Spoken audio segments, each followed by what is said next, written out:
Hey everyone, I'm back, and today we're going to be talking about Red Sparrow, and this movie stars Jennifer Lawrence and Joel Edgerton, and I would get into the plot, but if I'm being honest, I want to save that for later, and what I'm going to do instead is just get into my brief thoughts, then my positives, then my negatives, and then I'll give you my grade. That's how this review is going to work, because I don't think I'll be able to tell you a brief synopsis of the plot. Let's get into how I briefly thought, and I liked Red Sparrow. I don't think it's great. I don't think it's terrible or a bad movie. It is a decently enjoyable film that you can put on, watch, and enjoy. Now let's get into the positives, and the performances in this movie are all very good, but the two standout performances in this movie are both Jennifer Lawrence and Joel Edgerton. Those two are excellent in this movie. Yeah, Jennifer Lawrence, she really sells her character, and I bought her accent, and she works really well in this movie, and I was shocked because in the trailers I was thinking to myself, yeah, she looks good, but I'm not sure how it's going to translate into the movie. Okay, I'm just kidding. I didn't think that, but I usually just wait until I see the movie before I make any comparisons or criticisms or anything. And that was the case for Red Sparrow, and she was really great in this movie. And Joel Edgerton, if you don't know who Joel Edgerton is, he was in It Comes at Night from last year. And I really loved It Comes at Night, and in this movie, he really brings his A game, and you really buy him in this role and as this character. Obviously, I'm not going to say a lot or anything really at all about him, because I think that'll make the experience just a little bit better if I don't tell you. Now let's get into the technical aspects of the film. We'll start off with the cinematography, and it looks really nice. I really like the cinematography of the film, the color palette. The color palette has like this dark gray look to it, and that works for this type of movie. The director, Francis Lawrence, I liked what he did with this movie. He's the director, and if you don't know what he did earlier, he directed the Hunger Games movies, except the first one. He didn't do the first one. He did the second, third, Mockingjay Part 1 and 2. And the music works for this movie. I was kind of iffy about it, but overall, after I thought about it, I came to the conclusion that it works for this movie. And the movie is slow-paced, but it's not, I wouldn't call it boring.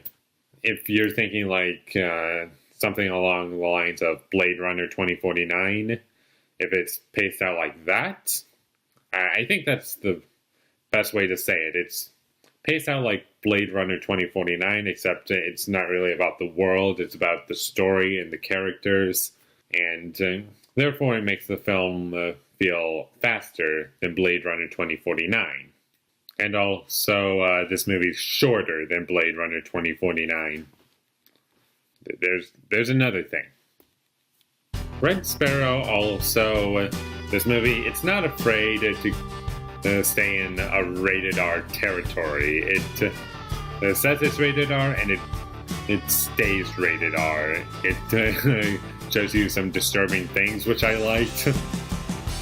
And it delivers on what it says. I think that's the best way to put it. It delivers on what it says. It is. Now, let's get into my cons really quick. Well, not really quick, but it's time. And my only real big issue with Red Sparrow is the story, and it's just, ugh.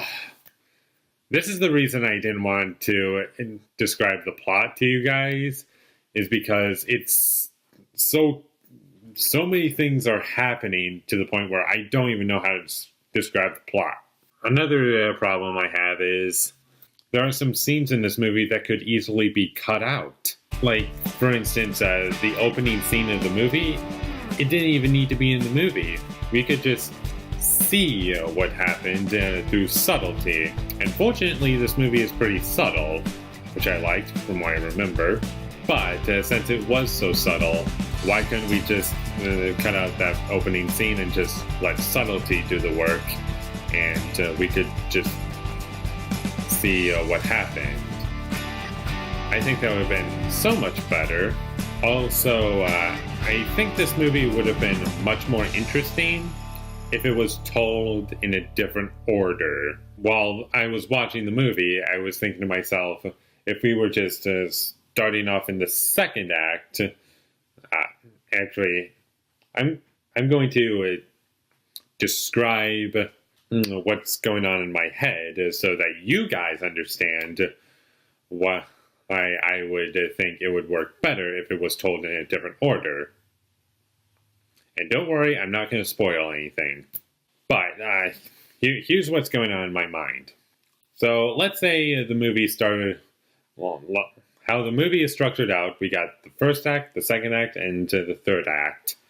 And that's how the movie is structured out. How it should be structured out, sorry. But let's just say the movie started off in the second act, and as we were progressing, the plot or whatever that is, as convoluted as it is, as we were slowly progressing ourselves through the second act, we would get flashbacks of what happened in the first act, and so we would care more of what happened then. And as the movie's still going forward, we get flashbacks of here and here and here of what happened, so you would understand the character. It would be easier to understand the characters, or get behind them. That's what I wanted to say.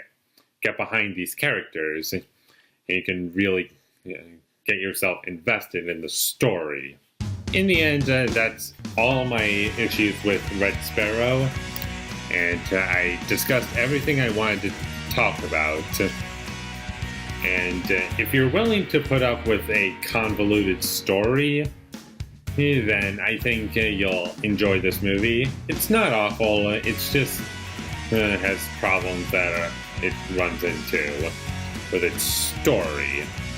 Like I said earlier, there are a couple excellent performances in this movie, and I would love to see. I know we just got into the Oscars for 2017, but I would love to see Jennifer Lawrence or Joel Edgerton get nominated for an Oscar for this movie, because I think they were really great in it. And if you're willing to put up with a convoluted story to see what I'm talking about, go see Red Sparrow. I'm going to give Red Sparrow a B. Thank you for watching my videos as always. If you enjoyed this review, be sure to leave a like and comment down below what you thought of Red Sparrow down below. All my social media links will be in the description down below. It'll be for Twitter, Facebook, and the Stardust app. Follow me there. And last but not least, subscribe to be a part of Foley Nation. And I'll see you when I get my next review up. And I think it's going to be Maze Runner: The Death Cure. Still need to do that, but I saw it like a little bit ago. So, thank you for watching and have a great day.